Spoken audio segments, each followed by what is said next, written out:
You know what percentage of plastic gets recycled? 5%. Those blue bins that are everywhere, they're not full of bottles, they're full of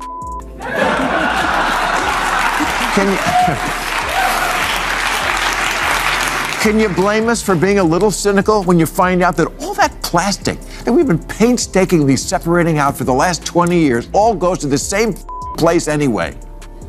So yes, it's fun to laugh at powerful people.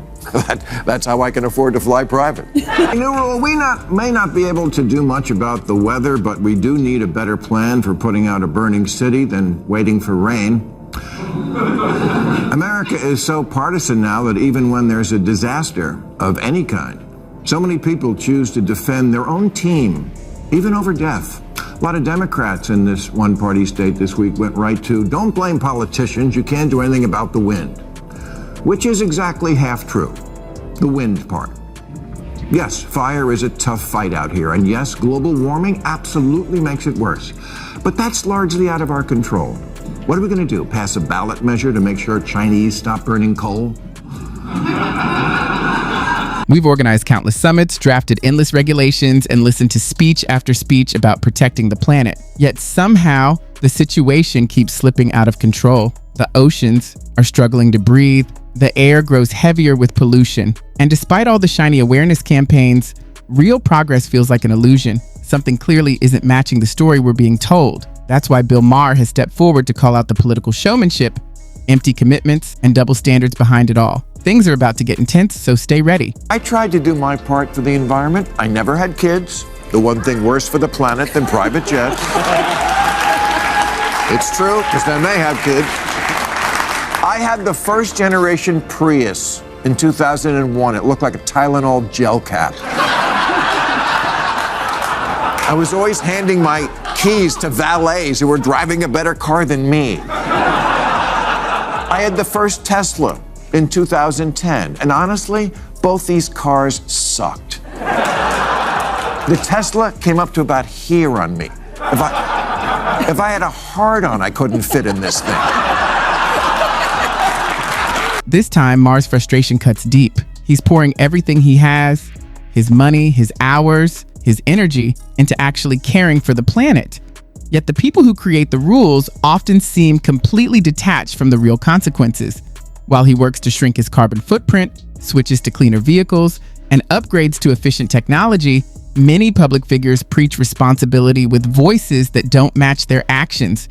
Their mixed signals are unbelievable. Maher isn't just upset about the damage to nature, he's furious about the double standards. Ordinary people are pushed to stay committed, but those at the top treat climate promises like flashy banners for attention. And to him, this shows the problem isn't confusion, it's plain dishonesty. He refuses to stay silent as he calls out leaders who turn environmental protection into a show instead of a serious mission. But both times I said to myself, okay, I'll take one for the team because I have a platform, so I'll do the right thing, and then everybody will follow, people will... Nobody followed. In 2021, 80% of new vehicles weren't electric, weren't even hybrid. They weren't even cars. They were SUVs and trucks. That's what people want. In 1973, the share of global electricity generated by coal was 38%. You know what it was 46 years later in 2019 after all the talk and all the trying? 37%. This is what happens when leaders focus on looking good instead of solving problems. Some seem far more interested in symbolic gestures than in real progress. Every announcement, every speech, every dramatic call to protect the planet feels carefully crafted for applause, not action. They scold everyday people for using plastic straws or driving regular cars, yet they board private jets to travel across the globe for climate events. The message sounds inspiring, but without real commitment, it rings hollow. Too often, leaders choose the appearance of effort over meaningful, measurable results. In the end, it's not truly about saving the environment for them. And while they protect their public image with empty performances, the world continues to suffer from the consequences of their inaction. You know what percentage of plastic gets recycled?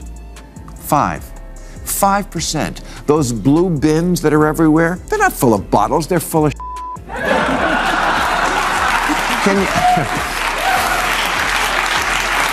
Can you blame us for being a little cynical when you find out that all that plastic that we've been painstakingly separating out for the last 20 years all goes to the same place anyway? So yes, it's fun to laugh at powerful people. That's how I can afford to fly private. Ma points out how absurd modern recycling has become, especially our obsession with sorting plastic, as if that alone will rescue the planet. He highlights a tough truth.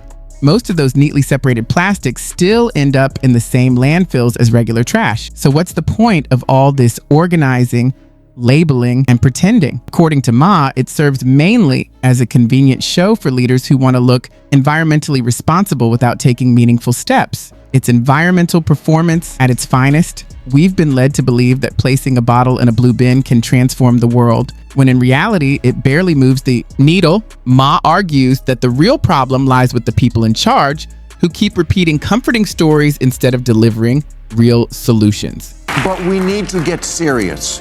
Really. More nuclear? Moving way more money into research and development? I don't know. But something serious. Because the real technological problem is the way people are wired. I know it's easier just to blame Taylor Swift's plane, but honestly, do you want to be stuck on Southwest with a pissed off Taylor Swift? Yes, more research will always be announced. There's always another one coming.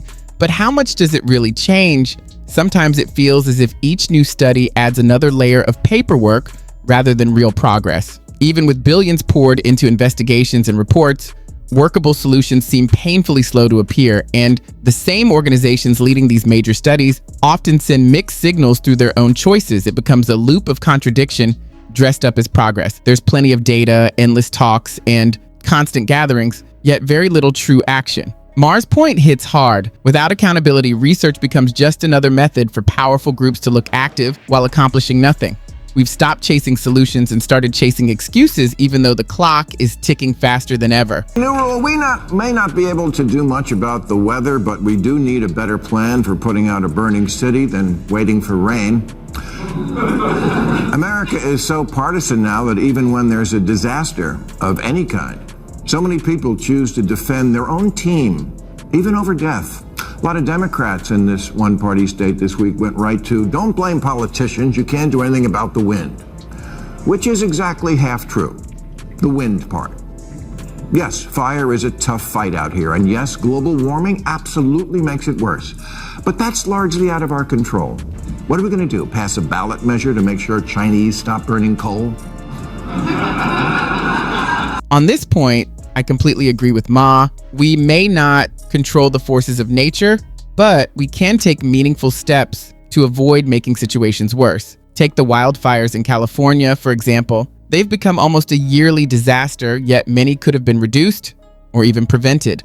Maher highlights how disagreements over water management played a role in how those fires were handled, showing how priorities can clash with the real needs of communities. Protecting wildlife is important, of course, but what's the value of that if entire neighborhoods, habitats, and lives are put at risk in the process? Maher's message couldn't be clearer. Nature is powerful, but careless leadership amplifies the damage it can cause. Axios ran a story on how getting the water out of the hydrants in Pacific Palisades was more complicated than it seems. I'm sure it is. I'm sure it's very complicated. That's why I pay 13% of my income in this state every year to people who I assumed were working on things like this.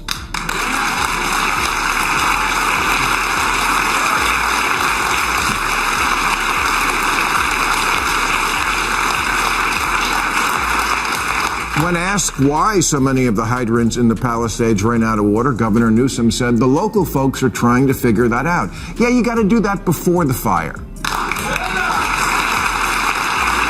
And that's exactly the problem. We pour enormous amounts of money into leadership that too often delivers excuses instead of real results. Californians pay some of the highest taxes in the country, meant to support public safety, emergency services, and strong infrastructure. Yet when disasters like massive wildfires strike, the needed resources don't always reach the right places in time. It's unbelievable. While officials hold press events and blame one another, families lose their homes, their livelihoods, and sometimes even their lives. Communities with plenty of funding still end up feeling forgotten or pushed aside. Instead of efficiency, people see a system weighed down by endless layers of approvals and slow-moving decisions. Maher voices the frustration of millions.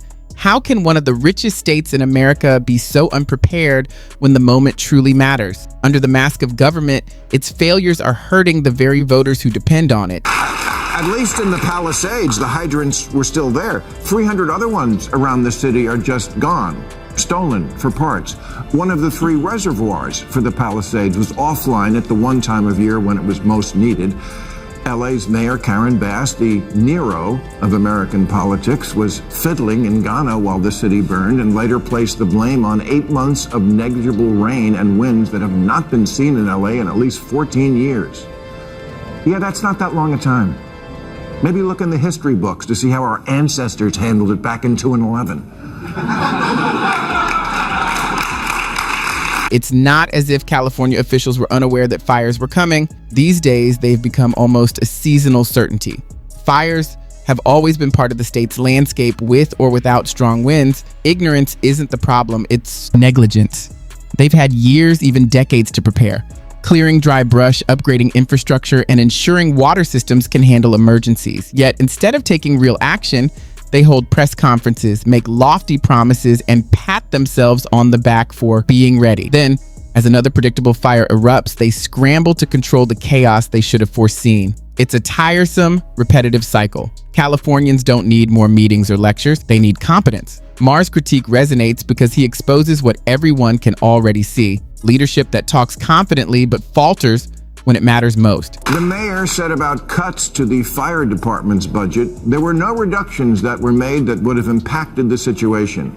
The fire chief here had a slightly different take. She said, "We are screaming to be properly funded. And yes, the budget was cut and it did impact our ability to provide service. And by the looks of all the fire engines in the boneyard out of service because we didn't fix them, she's right."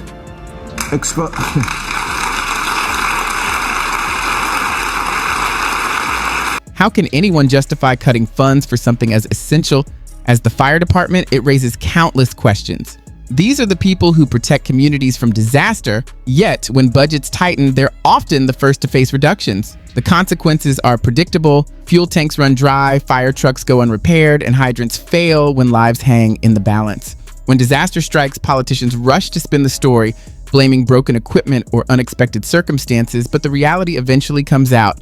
Exhausted by the charade, the fire chief confirmed what everyone suspected: the department has been underfunded for years. That's why everything falls apart. Californians weren't betrayed by nature, they're at risk because of poor planning and slow responses. Exposed power lines keep causing fires and keep not getting buried underground because it's expensive. I've heard people say, "Do you want to pay more taxes to fund this?" No, I want you to use the exorbitant taxes you already collect to prioritize it.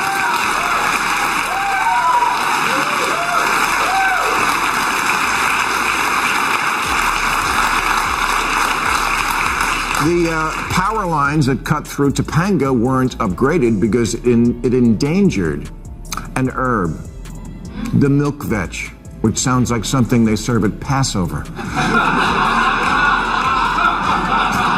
And that's the core problem: serving the interests of a few at the expense of everyone else. The balance between public safety and environmental protection has long been debated.